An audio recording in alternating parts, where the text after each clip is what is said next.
On our website, there's the studies, the independent studies that are on our product, which, show the efficacy of it against. I mean, we published the one that was done on E. coli, which is the most virulent breeder on surfaces and the most sort of aggressive to spread.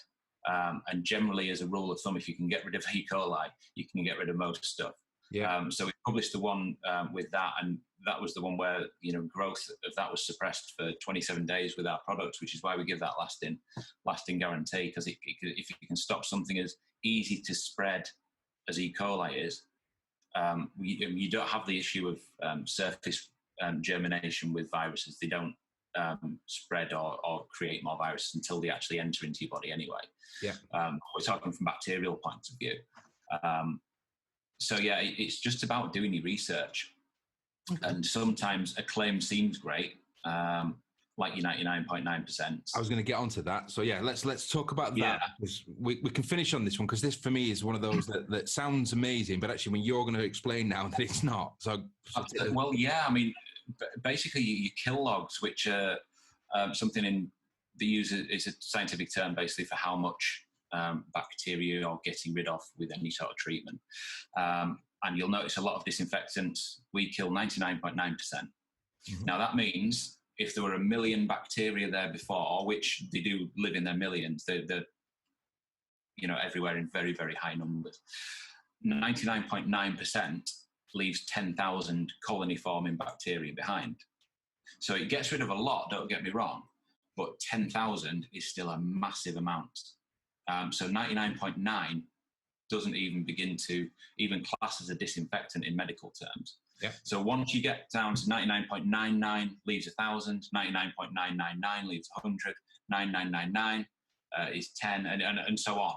Yeah. And it's kind of reduced it by that amount. So unless a product you're using for disinfection says 99.9999, you're wasting your time. You need to have that massive clear out of the bacteria that's there. Right. Otherwise, because of the reproduction rate of some of these, which they can double in as little as 4 to 6 hours, if you've got 10,000 within 24 hours, you're back up to 1 million again. Yeah. It's crazy how quickly it grows and how quickly it spreads. So to quantify that, it's 99.9999. So 4 nines after the right. 4 nines after the point. And a lot of people seem to think it's just like banging some nines on for the sake of it, just to make it look like it's extra disinfective. But actually, is that each 9 is a scientific point in that test of how many more. It's a 90% reduction each time. Okay. So each time, you've got a 9, it's another 90% off, another 90% off, another 90% off. So it's not just marketing guff. It's not just a load of 9s to make you feel better about yourself.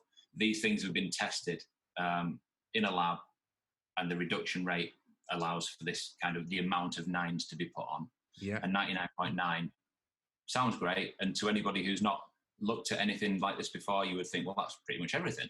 Yeah. If someone told you I've got 99.9% chance of winning the lottery, you'd be like, absolutely fantastic. I'm going to get that ticket. But in bacterial terms, it doesn't offer much. So 99.9 still leaves you at a massive level of infection, really. The potential risk to it. I mean, that's an important point, I think, like we've already talked about it. If you're disinfecting sort of surfaces at home, yeah, you're going to be right with that, unless you really want to kick it on and then leave it for 20 minutes. But if you're talking about areas that are going to have multiple different visitors or people that, if any workspace, if you've got 20, 30 staff that are going home to their houses, that their wife or partner or husband or whoever is going out to another place, before you know it, you're connected to millions of different people that have all got these. Exactly. So you're bringing stuff in, contaminating each and every time. Now, under normal circumstances, we've lived with that for many, many years.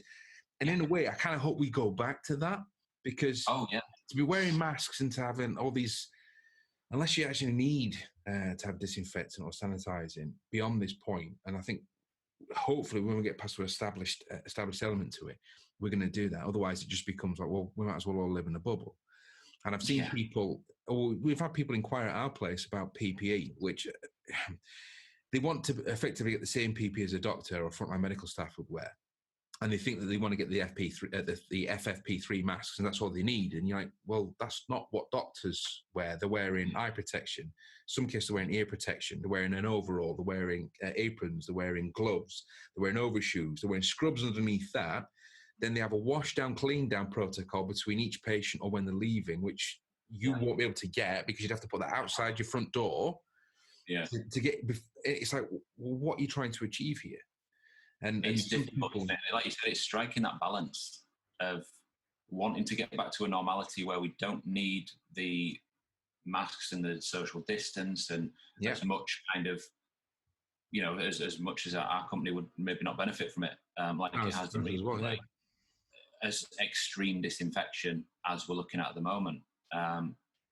But we're only around the corner from cold and flu season at the moment. And that's going to cause chaos if I think we're honest with each other.